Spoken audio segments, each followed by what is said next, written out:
This is elevator 3 at the Jefferson Medical Arts Building at Jefferson Hospital in Jefferson Hills, Pennsylvania. This one's a Schindler 330A from 2008.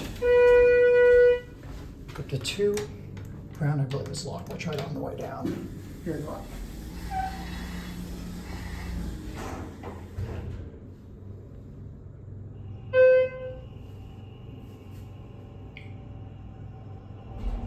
That took a while to start up.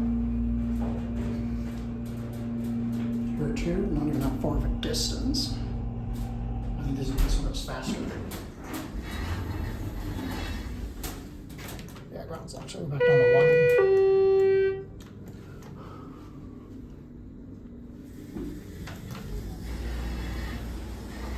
Emergency light works again. It's a different cab.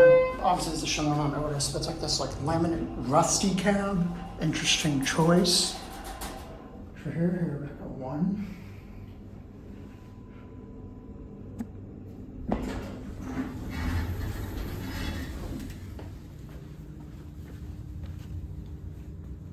Here goes nothing there.